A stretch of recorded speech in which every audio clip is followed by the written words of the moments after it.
গুরুর চরণে প্রণাম জানিয়ে শুরু করছি ভাগবত কথা।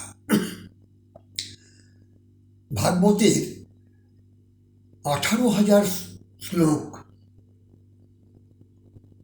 প্রথম শ্লোকে বলেছে সচ্চিদানন্দ রূপায় বিশ্বৎপত্তাদি হেতবে ত্রিতাপ বিনাশায় কৃষ্ণায় বয়ং নমঃ। তাহলে এই সংস্কৃত কথাটার অর্থ সৎযোগ চিৎ যোগ আনন্দ। সৎ শব্দ প্রযুক্ত সৎযোগ চিৎ অর্থাৎ আমার রাধা গোবিন্দের মূর্তি। সৎযোগ চিৎ যোগ আনন্দ। যে বিগ্রহ দর্শন করলে আমার হৃদয় আনন্দে পরিপূর্ণ হয়ে যায় তাহাকেই বলা হয় সচ্চিদানন্দ। অর্থাৎ ভগবান শ্রীকৃষ্ণ বললেন, তোমার ভক্তি প্রেম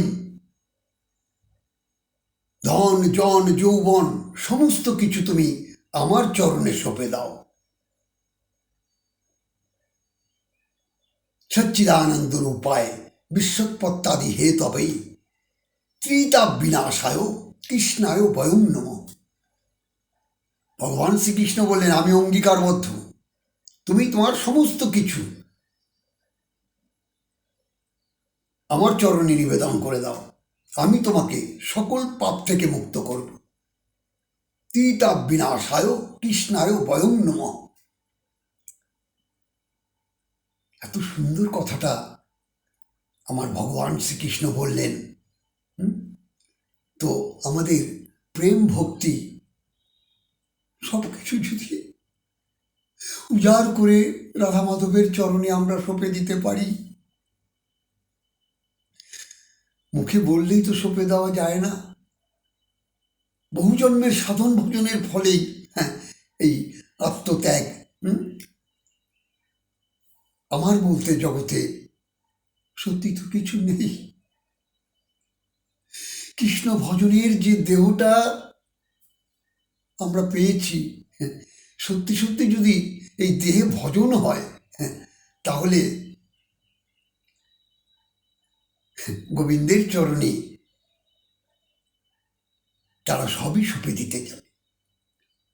আর যারা জানে না, আমার মতো অধম কৃষ্ণ বলে হৃদয় যাদের প্রেমে পরিপূর্ণ হয় না, তাদের কারণ তাদের আসা যাওয়া আমার মতো অধম ছাড়া তাদের আসা যাওয়া সার হয়ে যায়। কিন্তু সত্যি সত্যি আপনারা যদি সমস্ত কিছু ভগবানের চরণে আত্মনিবেদন করে দিতে পারেন, তাহলে ভগবান শ্রীকৃষ্ণ আমাদের এই ত্রিতাপ জ্বালা থেকে, কাম ক্রোধ লোভ মায়া মোহ সমস্ত থেকে আমাদের মুক্ত করে দেবে। আমাদের স্থান হবে কোথায়? ভুলোক ছেড়ে গোলোকে, হরিবল। তাই সদা সর্বদা হরিনাম প্রেমে যদি হৃদয়টা গলিত হয়, পাষাণ হৃদয়ে কখনো কৃষ্ণ বলে কাঁদে না, কখনো কৃষ্ণ বলে কাঁদে না। মায়ার কান্না কাঁদে, কিন্তু কৃষ্ণ বলে কখনো কাঁদে না। তাই আপনারা সদা সর্বদা হরিনাম জপ করুন, রাধা নাম জপ করুন, আর এই প্রেম যমুনায় আপনারা নিজের এই দেহতরিটাকে ভাসিয়ে দিন। দেখবেন সমস্ত আনন্দ, সমস্ত ভালোবাসা যেন আপনার হৃদয়ে আপনার গোবিন্দর সাথে একটা সম্বন্ধ হয়ে যাবে। জয় রাধে, জয় নিতাই। আপনারা ভালো থাকুন, মঙ্গলে থাকুন, আর রাধা নাম কৃষ্ণ নাম জপ করুন।